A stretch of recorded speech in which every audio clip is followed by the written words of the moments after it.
तुमसे पढ़वाना चाहती है, बस इसलिए बुला रही हैं। मुंह टेढ़ा करके तनुजा मंजरी का मजाक बनाती हुए कहती है, अनपढ़ कहीं की। तनुजा का ऐसा बर्ताव देखकर बड़ी बहू बहुत दुखी होती है।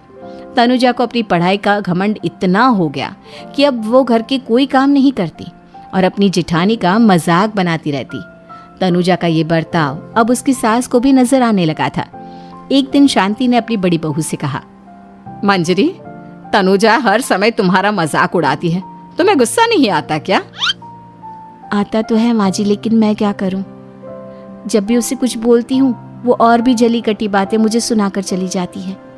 मैं उसे अपनी छोटी बहन की तरह प्यार करती हूँ, लेकिन उसके दिल में मेरे लिए कोई इज्जत नहीं।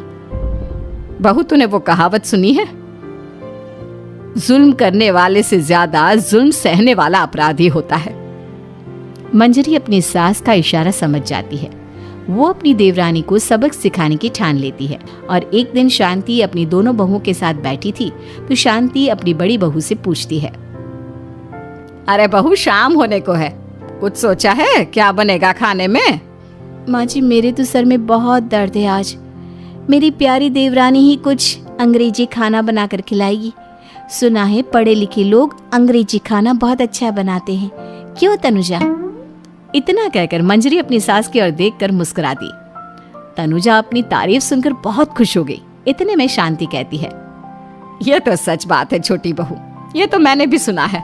हम भी पक गए हैं बड़ी बहू के हाथ का खाना खा खा कर। तनुजा, तुम्हारी माँ भी तो तुम्हारे खाने की बहुत तारीफ करती हैं। आज हमें भी खिला दो कुछ अच्छा सा बनाकर।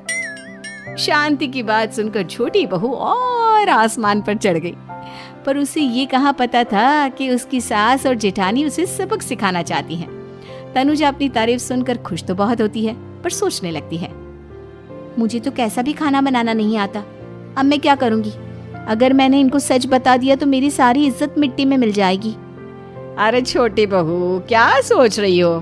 खिलाओगी ना अपने हाथ का अंग्रेजी खाना? छोटी बहू हाँ में सर हिला देती है। अचानक से उसके दिमाग में एक आइडिया आता है, मैं इंटरनेट से देखकर कुछ बना लेती हूँ, मेरी वाहवाही पूरे घर में हो जाएगी। मुझे कौन सा रोज रोज बनाना है। माँ जी, आज आप सबको ऐसा खाना खिलाऊंगी कि। इतने में शांति छोटी बहू की टांग खींचते हुए कहती है कि पता नहीं कैसा खाना खिलाओगी। ए ऊपर वाले, हमारी रक्षा करना। इतना बोलकर शांति और मंजरी दोनों जोर जोर से हंसने लगते हैं।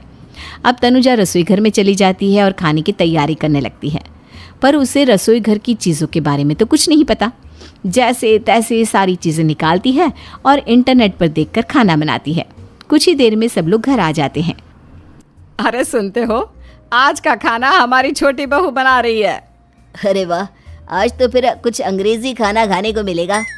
कुछ ही देर में खाना बन जाता है तो छोटी बहू सबका खाना लगा देती है। इतने में बड़ी बहू कहती है, क्या बात है देवरानी जी, आज तो बहुत अच्छी खुशबू आ रही है। ये बात तो सही कही बड़ी बहू तूने, खुशबू तो अच्छी है। ऐसी खुशबू तो मेरे खाने में भी नहीं आती। सब मिलकर छोटी बहू की बहुत तारीफ करते हैं और छोटी बहू 7वें आसमान पर बैठ जाती है। अब सभी खाना खाते हैं। जल्दी जल्दी दो, अब तो मुंह में पानी आ रहा है। हाँ हाँ, मुझसे भी नहीं रुका जा रहा।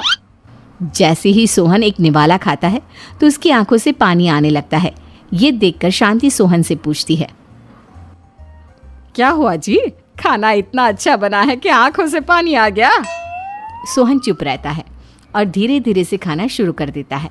इतने में सोहन छोटी बहू से कहता है, बेटी तुम भी तो खाओ, तुम क्यों रुकी हो? खाना सच में बहुत अच्छा है। ये कहकर सोहन जोर से हंस देता है। फिर सब खाना खाने लगते हैं, लेकिन खाने में नमक और मिर्च तेज हो गई थी।